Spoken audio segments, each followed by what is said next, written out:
Hello and welcome to another episode of 3 Foot Good. I'm Darren. I'm Tyler. And I'm Rich.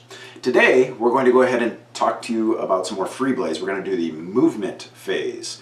So this is going to probably be a little bit longer than most of our videos. Buckle up. Yeah, buckle up, sit in, whatever you got to do. Yeah, Whatever. Grab a drink. That's a great idea. Grab a drink and we're going to go ahead and move. So Tyler, let's get started. All right, so we've talked about the events phase and the magic phase. Now we're getting on to the movement phase. So this is a game that all of the first player's movement is done, and then it goes to the second player. It's not a you go, we go, you go, we go. You go, we go, you go, we go. In this phase of it. How this is different though is that the first player can delay a model. So that means that if they pass a discipline check, they'll go after the second player. So it's not always a you go, I go, you go, I go. What it is that you have to pass this test. And if you do not pass the discipline test, you're on hold, which means you don't do anything. So how do you move? Well, you have to look at the board, and with your opponent, before you start playing, you have to determine what the different types of terrain are that are on your board. You can have things like hills, which, if you want to, you could say is rough ground to go up and down. You could say you can't go over these boulders, but you can go around them. You've got a crater. The crater could slow you down, be rough. You have area terrain. So you have this as an area terrain with forests. It's going to affect it differently than a river, than a field that has walls around it. So you have to determine this with your opponent before you start playing. You'll have it done by rough, very rough, or easy, or dangerous. So what does that mean? Rough means you cannot run through this terrain. If you're saying this crater is rough, you cannot run through it. You can go around it, or you can just move over it at your normal speed. The forests are usually rough. Why? Because there's undergrowth, there's things like that. If you want to get kind of crazy, you could say that this crater was very rough, meaning not only can you not run, but you're stuck at half your speed to move through it. Or you can even say it's dangerous because rocks could fall in on you, in which case then you're going to have to pass an agility test or you're going to get knocked down. You're also then -1 to all of your agility tests. But just talk with your opponent about it. If it's a shallow river or a stream, it's just going to be rough. If it's going to be deep, you're going to need a swim test then, and that'll be a completely different section. Again, in this, we're going to kind of focus on high level. How do you do a charge in the movement phase? Because that is what you're going to want to do. You want to get into grips with your opponent, and you want to hit them with your hammer, your sword, your axe, whatever. So, you've determined who has, in the events phase, who has the initiative, the first player. There are several actions they can take. They can take a sprint action in their run phase, or in their movement phase. What does that mean? Is you take a run, which is ×2 of your speed. That means you don't get to do any other special actions. You do not get to take a ranged attack unless you have a thrown weapon, like a dagger or the javelins, the ninja stars, things along those lines. And the last 2 inches, you have to be in a straight line and face that direction. You cannot turn after you run past everybody and then do a 180 and look at everybody. You also cannot move within 1 inch of an enemy while you're moving. You do not have to sprint in the straight line, so you can sprint in different directions. Aside from the last 2 inches, have to be a straight line and you are stuck facing that direction. So to show, here goes Darren showing us how a sprint would work. He takes it. Again, you want to measure front to front. That's usually the best way to measure. You could measure back to back, but that can get kind of weird. So he moves. He does not go over any of the terrain. He goes around it. He has moved that way. He is now going to turn. And now he is facing this way. Not the best tactical position to be in because now his back is to the entire opponent free man. But he could do it. That's how you do that. I gotta give you an advantage somehow. That's right. All right. So the other thing you can do is you can maneuver. A maneuver is just you move up to your speed. Certain abilities will affect your speed when you do the maneuver. If you have march, things along those lines. But in essence, you take whatever your speed is. That's how far in inches you can move. You may engage another enemy model, but this is not a charge. So Darren will again showcase the maneuver. And you can spin. You can face any directions. And again, you could go 2 to 4. You can go in different directions. It doesn't have to be in a straight line. You can move around things, etc., etc. The other thing you can do is you can break off. If you are already engaged with an opponent, as your action, you can say, I'm getting out of here. I'm almost dead. I'm overmatched, whatever. What you do is you turn and you face directly away from your opponent, and then you get to perform a speed move away. Now, you have to go directly away from one of your opponents. If you're engaged with more than one, you get to pick one and move directly away from them. But they get to get a free reaction attack on you to your rear, which means if you have a shield, you don't get to use it, you can't dodge it, you can't parry it. They get a free swing at you as an opportunity attack while you're going. But if you are overmatched or you need to be someplace else, that might be the best thing for you to do. So what you would do is you would turn, your opponent would roll his attack. If he kills you, well, then you're dropped. Otherwise, you get to move your speed away from them. And it has to be directly away. Directly away. You can't move around. You can't move. You can't go around this terrain. If that terrain was there, you were going through the terrain. You can move around impassable terrain by the shortest distance. So if this rock was impassable, you could go around it the shortest distance. But you can't just be like, I don't want to go through the crater. I want to go this way because I can move farther. That's not how this works. So moving on to one of the most fun is the charge. So a charge it can be a sprint, so you can run up to double your speed in a straight line at them. But it does not have to be. You could just move your speed to it. But a charge is you pick a target and they get a reaction. The target itself gets to either choose to countercharge, to evade you, or you could voluntarily panic, are the two things. Other friends that you have might be able to help with you by doing a reaction ranged attack or intercepting the model. So what does this mean? So if you've got your spearman sitting right here and your leader sitting right here, and this guy wants to charge your spearman because he's only a follower and he can probably kill him. What could happen, and we're going to say you've got this guy sitting right here, is you're within range because you can move straight to them. You actually do get to rotate up to 90 degrees. Your target of your charge has to just be in your front arc, and before you move you can rotate 90 degrees to make it be directly towards them. And directly does mean directly. You have to go straight towards them. You cannot be like, well, I'm going to go off to this side and try and hit them over here. You have to directly go to the center of their base. That is something that even I have screwed up in the past, to where I'll be like, I'll just charge over this way. The charge has to be directly towards them. So your spearman takes an action. He's going to hold. He's got all of his buddies right here. He can take this. So he's going to hold. He's going to sit there. He's going to let the enemy come to him. When you get within 4 inches, you can stop him and say, or of any model, you can stop and say, I'm going to do a ranged reaction attack. So he is within 4 inches of the archer. He's going to stop him here, and he's going to do his attack. Now, any model within 4 inches can do this ranged attack, but you only stop the movement once. So if I had an archer here, and we're going to say this guy was an archer here, well, if he's not within 4 inches of him stopping here, he can't shoot him. That's it. The shot then happens and goes. If the spearman has a ranged attack, he could take it on the way in. So he could, instead of holding, take the ranged reaction attack with his buddy at the same time. But again, the charging model is only stopped once. Then he has done this. He survived. The thresher misses, or the archer misses, because the peasant archer always misses. The leader here is like, well, I got to help my buddy, so he's going to try and intercept. So as he's moving an inch, he'll move an inch, etc., etc. Except that's not exactly how that works, because if he's faster than him, he will move an inch and a half. If your speed is more than your target's, but less than double, you will move 1.5 inches for every inch your opponent moves that's slower. But what happens is he can intercept him, stop him, and now he's not even contacted. He's just sitting there. He's still on hold. He's fine. There's nothing going wrong.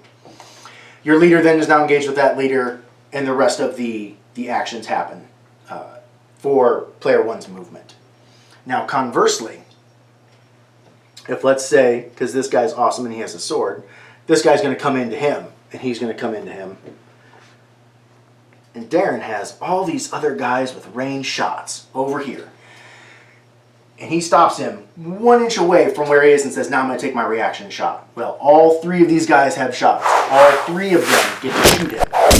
And we'll say for some, he's heavily armored. Maybe you don't kill him. He gets to make it, and he makes it in then. Well, now he still gets to attack. Even though he shot and did the ranged reaction attack, he still gets to attack in melee. So he gets to shoot him and gets to hit him with a sword. The 2 models that have already done the ranged reaction attack do not get to activate this turn. They're done. They've taken their actions. They are done. You can only range reaction if you are on a delay or a hold. So if the Mershale had already moved and they were the first player, and these guys had already taken their actions and shot, they do not get to shoot as a reaction. So you can only do that once. Now, the shot will take it as a -1 to hit because the person is charging. So it's not just a straight up shot, it is harder to hit somebody that's charging on. Let's say the reaction instead was, I'm going to try to invade. You pass your check, your discipline check to evade. You then pretty much get to make a move away from him. So let's say, nope, I'm not fighting him, I'm almost dead, I've passed my check. I'm just going to go ahead and move my speed over here. Well, now he can't make it. He can no longer get to me. Now this is done before he moves as a reaction. But he could still turn to face, and now since his line would take him within 1 inch of this guy, he could redirect to this guy to be his new target. When he does that, he gets to do an immediate reaction, whether it be a counter charge or a hold or a shot or whatever you wanted to do. Or also an evade if you really want to. Or an evade. Now, if you fail your evade roll, the check for the evade roll, you can voluntarily panic. If you know this guy is going to kill me, you can say, nope, I'm going to be counting as panic, and then you run. And pretty much you'll do the same panic run that you would do if you lose. Panic is your speed plus D4 unless you are fast, in which case then it's a D6. And you move directly away from the unit causing it because this is a direct panic move. So you get options on if somebody evades away and gets it. You're not stuck just charging. You can also do a failed charge, fail to contact charge. If we're starting on turn 1 and I know you're halfway across the board, I can still declare the charge at you. And some models are required to declare the charge at the closest enemy model. You would then move the maximum distance you can, which would be double your speed as a run, and you cannot change your direction, just like the normal run. You can't. You're stuck facing that way. One of the benefits would be is if you declare that charge, your opponent can declare a counter charge. The counter charge then might get the 2 of you in combat, and so that could actually get that melee started. Correct. So how does the counter charge work? So we're going to go with this guy and this guy. The Mershale are faster than the Herodellans, but they're not twice as fast. So the Bear Breton declares his charge. He is found to be, we're going to call it 10.5 inches away. So that would be a failed charge, as their speed is only 5 normally. So we can only go up to 10. But that's okay because he's going to countercharge. Why? Because he wants to go ahead.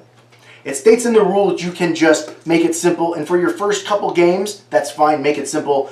You split the difference in half. It doesn't matter, don't worry about the speed, just meet in the middle. If you both have moved at least 3 inches, you both count as charging, and you'll get the bonuses for charging. But the other way of doing it is, because the Mershale is faster than the Bear, he would move 1.5 inches for every inch the Bear Baton moves. So the slower model is moved first, regardless of it's the person declaring the charge or not. So they would move 1 inch, which is just as simple as moving 1 inch. And the Mershale would then move 1.5. And you would keep doing this. Now, there is a awesome chart in the rule book on page 46. if I want to remember properly. And it gives you all of the mechanics for doing that. Stating, hey, if your speeds are equal, you need to be 6 inches away for both sides to get the charging benefit. If it's your faster but not double, it tells you right there, the charging model that moves first needs this, or the faster model needs this, the slower model needs to be at least this far away for you both to get it. So you're not overly complicated trying to be like, oh, do I get it or do I not? Nope, you look, yep, you're fine. We were at the 10.5 inches you need to be, we're good, or whatever it is. One of the ways that countercharging can help you is if your opponent is actually slower than you are and you're fairly close. If you countercharge, you may actually get the charge bonus for moving the 3 inches, because to get a charge bonus you have to move 3 inches or more. That might take away your slower opponent who's actually charging you his charge bonus, because you get there that 3 inches, you take away his 3 inches, so now you get the +1 charge bonus, taking away that advantage that he was trying to gain by charging you. And so sometimes that's a way to help swing that offensive attack closer to your favor. So it's something to think about when that happens. Or you can also deny both of you the charge bonus. If you're only 4 inches away, well, I'm going to go ahead and countercharge, because if I don't, he gets the bonus, and I don't. So I might as well countercharge, and then now neither of us get the bonus. So what is this bonus that we've talked about a couple times? What it is you are +1 to your melee damage roll. Now, we have kind of talked about in the past adding die levels and adding numbers to rolls. That +1 melee damage is only to the final die roll. So if you spike it, you don't get to add +2 or +3 if you spike it twice. It's just +1 to whatever your die roll was. If you have 2 melee weapons, the +1 does go to both melee weapons that you're using. You get to attack before. If you charge in, you get to attack before a non-charging model, even if they have a higher discipline, which is normally how the combats are done. We'll get to that in more detail when we get into combat. And there is no pile-on bonus. So what is a pile-on bonus? For every enemy after the first that is engaged with you in base to base, your defense goes down by 1, down to a minimum of 1. So if your defense is normally 5 or 6 because you've got high agility, or for whatever reason because of magic spells, but you've got 3 or 4 guys on you, well, now your defense is going to be down to 2, 3, 1. I mean, that's, again, there's always a 1 on the dice, so you've always got a chance of them missing, but that's huge. With charging, because of your momentum, they don't get to reduce your pile-on for that first turn. So those are the 3 major key points on why you want to get that charge. You don't care, hey, I'm charging in, and now everybody else collapses around me. For that first turn, you don't care that there's 3 or 4 guys on you, because you're just going to swing away and you'll be fine. And then hopefully in the next turn, your second wave of guys can come in and help peel people off. That's something that is also different in this game, is how they do multiple combats. So to show that real quick, we've got a multiple combat. Here, he's supporting. We've got the knight over here. We've got this guy who got in over here, and we've got this other swordsman over here. Freeblades does not like to have multiple models on both sides. So what that means is you try and break these combats up after all of the movements are done to see who is attacking who.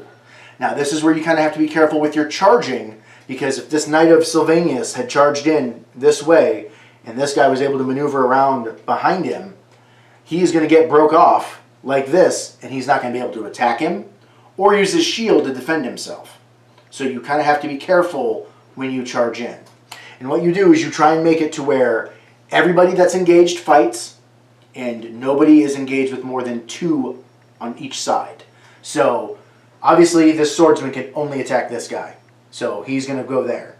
The bearer baton can only attack him as well, so these guys are going to break off, and it would then turn into 2 combats of these 2 heroes and then this group here. If it was a way of the bearer baton was engaged with both of them, and with a third one here, and this was like this, that's a horrible, horrible analogy. If it was like this to where you had 3 guys on the 1 leader, he was there, and the knight was there. Well, these guys are definitely going to break off on their own. These guys are going to break off on their own. He can pick which one he wants to go with. If they're already engaged and you were engaged with 2 and there's already people engaged, the owning player gets to pick which one goes where. More than likely you'd go here because you want to pile up on him and kill him. Meanie. Yeah. Big bully. Right. The other thing you do in the movement phase, which is different than some RPGs, is this is where you take all your standard actions. This is when, after you move, you're going to take actions for winning the objective. If you have to do something, find something. You would take actions like climbing, swimming, things like that get done as you're moving. If you're going to climb up, happen as they come up. Standard actions would also be using some artifacts have standard actions you will take. Going prone, dropping down to the ground, standing up. All of these are standard actions. The other cool thing you can do in Freeblades that is unique among it, among the other games at least that I have played, is leaving the board and then coming back in. So, if this was the Haradellan's home edge and that was the Mershale's home edge, this Thresher could just, if he has, for whatever reason, he could legally just, I'm moving off. Now, he could have a victory token, and maybe he has to get it off. You can also move off any victory edge. If something in the scenario states, move it off any edge, not your opponent's home edge, then this 2 other sides would also count that, as long as you were moving off with the whatever the objective was, loot marker, magic item, whatever. You can then also bring him back on in a later turn in the exact same spot he left. So it's usually good to mark where he comes in at or where he left at, because he could come back on. Now that's fairly unique, because if you have a fast heavy hitter or a fast archer who has gotten the thing and runs off, he can come back on and then still keep helping, but he's already scored that point. That point can't be unscored. The other thing you have to worry about is these are not counted as dropped for when they voluntarily move off the edge. They're just withdrawn. They're not counted in it at all. They're not dead. They're not alive. You don't have to worry about them. They're not going to be dropped if the game ends. Your opponent just doesn't automatically win if you no longer have enough, because they're not there. They don't count. So that's a really cool, interesting mechanic in the game that I haven't really seen in any other game. The other important move is what I've talked about was the voluntarily moving off. And I talked about it by taking a voluntarily panic check to evade. So what is that? So there are 2 kinds of panic moves in this game. There are direct and indirect. So if direct comes, it comes from something affecting you. You lost the combat. This guy was terrifying. This guy was fearsome. He scared you. You turn directly away from them and you run away from them. Even if that means going towards your enemy's home edge or going the opposite direction of your home edge. That's how you do it. If it's a indirect panic, if you panic because, oh my gosh, he just killed this guy over there and I saw it and now I'm freaking out, I go directly towards my home edge. Now, that can sometimes get a little weird because it will take you directly towards the enemy that just may have killed somebody, but that's how it goes. You're trying to get off the board, you're trying to go. Trying to go home. Trying to go home. So, What was screwing up? what happens after you panic? That is your entire turn. And when you activate in the movement phase is when you would go to try and rally. If you've already panicked in a prior turn, you don't auto-rally. So you try to rally. If you fail, you keep running towards your home edge as fast as you can. Now, this also gets weird because if you've directly panicked the last turn and you went towards your enemy's edge, well, now you're turning around to run towards the enemy that just made you panic. Again, you're trying to get home. That's what you're trying to do. Once we get into actually showing things, doing mock battle reports, that sort of thing, going through the turns, it'll be a little more intuitive. I know this was a lot of stuff to throw at you guys. Look at the rule book. We didn't even cover everything in the rule book because movement is that important in this game. Yeah, and this is kind of like for a basic understanding, so you and your buddies can get down with a 150-point game and read the rule book, come back in, and hopefully this will clarify some of the stuff. So because they're still squeezing. We didn't even go over the actual tests for climbing, there's a lot swimming. to it. This is more of a basic, trying to give you a basic. In between, there's lots of stuff, and again, Just keep adding stuff. yeah, you don't need to do it all right away. If this is your first time doing it, Right. but if you're also somebody that's like, oh, that seems really simple, there's a ton more you can add into this. So it's not just, oh, it's light or it's heavy or it slows me down. I mean, you can take tests, you can fall down, you can go prone. Getting up from going prone, there's tons of stuff. Right. So this is a basic. This gives you a basic idea of how the movement system works, just like our kind of the basic idea from Magic, and so hopefully this helps get your game going. Yeah. I got a question for you though. Yeah. Tactical question. Have you ever actually evaded a charge in this game? Have you actually evaded a charge? Maybe once. Really? Maybe like with a bard. As you were saying that, I was like, man, have I ever actually evaded? So the Yeah. whole time we're doing this video, I'm trying to count all the games that I played. I don't know. I've had it done to me several times, especially if it's somebody that has a token, like the victory token that I need to get, and it's That maybe makes not the sense. best Yeah. person to fight in melee. Right. And my Khazariks are slow, so they're probably going to outrun me. I mean, they're definitely not at a disadvantage. My Khazariks, I've never done it because my Khazariks are slower usually. And since I'm only rolling that D4, that doesn't add a lot. But if it was like a merchant or a bard that had a victory token and they're not going to survive. I'm just thinking that maybe that's why my magic users die, is because Well, you usually play the fist, and he doesn't never usually evade all that much. I mean, just a tactical question. But does that mean that there's not situations where you choose to try to evade a charge, or you've tried and it hasn't No, worked? so I just tactically, the way I play, I generally don't evade much. Okay. I probably should, and going over this video kind of helped me too, because I was like, oh yeah, you can actually do that. Huh. And it can keep, if you think you're going to win on the scenario, but you're going to lose if you drop it because you're going to reach your break point, evading can be a good thing. Get them out of there. Again, I don't do it, and I know one of the times I've tried to do it, I failed the test, and I'm like, well, I'm not going to voluntarily panic because that's not going to. So I just stood there anyways.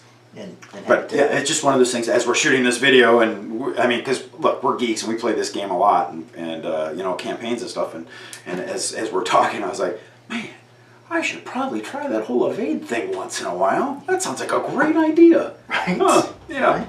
Especially against the slow Khazariks, they can't catch anything. Okay. So. So is that it? We That's done? it. We're done. All right. So I hope you enjoyed this. Hope you learned a little bit about it. And look for us next time. I think, what section are we doing next time for this? Next will be shooting. Next is going to be the shooting phase. Right through it. Yeah, going to go zip right through the shooting phase. That's not near as complicated as the moving phase. No, it's not. And it'll be less complicated than the combat phase because the amazing, fairly straightforward. Yeah. So look for us in our next video, and I hope you enjoyed it. Check us out again. See ya. And until then, roll more dice. Or go roll some dice. Go roll some dice. Yeah, whatever.